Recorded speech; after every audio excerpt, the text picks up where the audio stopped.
Voici la revue de presse à 8h30. Bonjour Marion Lagardère. Bonjour Patrick, bonjour Julie, bonjour à tous. Et ce matin, la presse fait la part belle à ce qui se passe chez nos voisins, à commencer par l'Allemagne où une grande coalition de gouvernement a enfin été finalisée. Oui, Merkel sauvée par la gauche, par le SPD, titre les dernières nouvelles d'Alsace, vers un 4e mandat difficile, juge la Nouvelle République. Le Figaro voit en elle une chancelière aux pieds d'argile sur la photo. Pourtant, elle sourit, Angela Merkel, parce que oui, c'est une victoire, écrit dans son édito Arnaud Delagrange, mais cette victoire est amère. Son précédent mandat reste marqué par la gestion hasardeuse de la crise migratoire et par l'entrée en force de l'extrême droite au Reichstag. Bref, si elle veut s'inscrire dans l'histoire, conclut le Figaro, il lui reste l'Europe. Et dans Ouest France, Laurent Marchand ne dit pas autre chose, expliquant que c'est ça l'idée que Merkel veuille rentrer dans l'histoire qui donne de l'espoir à l'Élysée et à de nombreux Européens.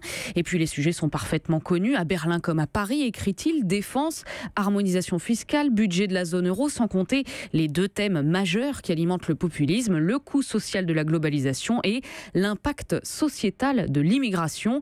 Les éditorialistes sont unanimes, il y a urgence en Hongrie, en République tchèque, en Autriche, au Danemark.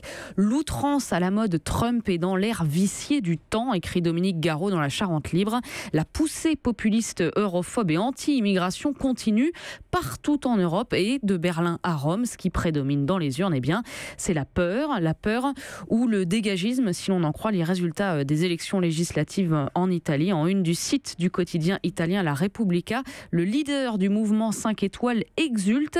Il s'envole pour le Corriere della Sera, même si, comme en Allemagne, là aussi, rien ne se fera sans une coalition. Scepticisme en regardant l'Allemagne, incertitude en Italie, mais aussi incompréhension si l'on regarde du côté des États-Unis. Oui, guerre commerciale, le spectre de l'escalade, c'est le titre des Échos ce matin qui reviennent sur la dernière décision de Donald Trump, celle de taxer les importations d'acier et d'aluminium. Incompréhensible, lance Dominique Seux dans son édito. Certes, c'est un signal envoyé aux ouvriers, mais il est manifeste que les consommateurs américains seront victimes de ces hausses de taxes, une démagogie face à laquelle nous autres Européens devrons serrer les rangs, écrivent les Échos. Il est temps de tordre le cou à ces pratiques mortifères, écrit très remonté Rémi Godot en une de l'Opinion, puisque les populistes européens voient en Trump une source de légitimation de leur propre politique de repli. Autant démonter ces théories. Donald Trump se trompe, les barrières douanières sont mauvaises pour la croissance, pour l'emploi, dit-il, et de s'adresser directement à tous les partisans de ce qu'il appelle le délire protectionniste. Non, la résolution de la crise financière ne s'est pas faite sur le dos des oubliés de la mondialisation, et non, la question migratoire ne disqualifie pas le libre-échange. Bon, un problème d'interprétation sans doute. Les électeurs italiens, allemands, américains auraient mal compris, rien ne se fait sur leur dos.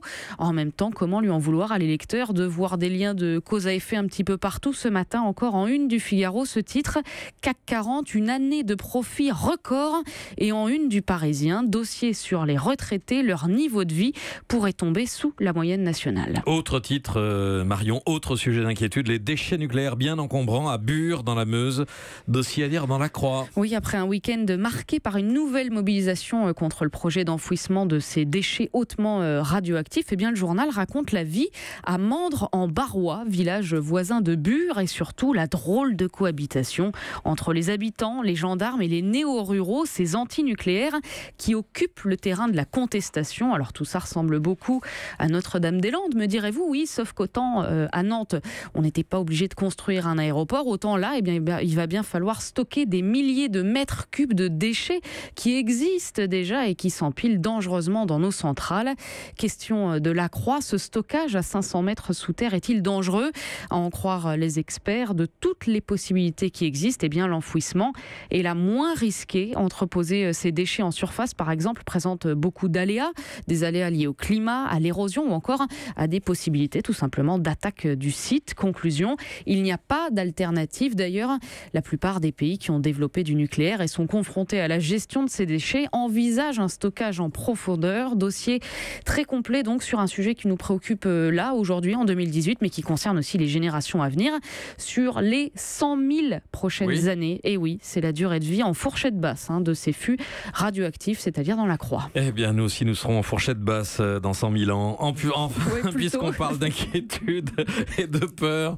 Dossier dans le Parisien sur les hypocondriaques. Oui, une véritable pathologie, nous dit le journal, une maladie qui se caractérise par un souci exagéré de sa santé pouvant aller jusqu'au délire. Sont particulièrement touchés les hommes de 35 à 40 ans, bien portants, mais qui, d'après une sophrologue, ont été surprotégés par leur mère.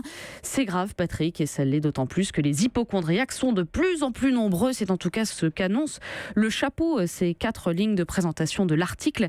Sauf que dans le corps du papier, il n'y a pas de données, pas de statistiques. Combien sont-ils? Difficile à dire, répond la journaliste, où l'on comprend qu'en fait, on ne sait pas. Mais on en a plein autour de nous. Voilà, mais peu importe, quoi qu'il en soit, on vous explique à tous comment sortir de cette spirale. Faites du sport, faites du yoga, faites-vous aider par un médecin, un psy, ou, si le discours rationnel n'éteint plus l'anxiété, un sophrologue. Et enfin, par-dessus tout, fuyez Internet, fuyez ces sites et ces forums sur lesquels un mal de tête se transforme en AVC, une crampe en phlébite et un picotement en cancer. La spécialiste interrogée par le Parisien conseille également d'éviter de lire les pages faits divers, source de panique dans les journaux. Vu comme ça, je vous déconseille aussi les pages politiques et puis les pages internationales, tant qu'on y est. Trop de stress, trop d'ulcères. En revanche, lisez bien le dossier déchets nucléaires de la Croix. Ça ne soigne pas l'hypocondrie, mais ça a au moins le mérite de la justifier. Merci à vous, Marion Lagardère. Avant, il y avait Larousse médicale, ça s'est perdu. Guy Bedos en avait fait un sketch. Internet, évidemment, c'est déconseillé. C'est hypocondriaque. Merci à vous. Europe 1.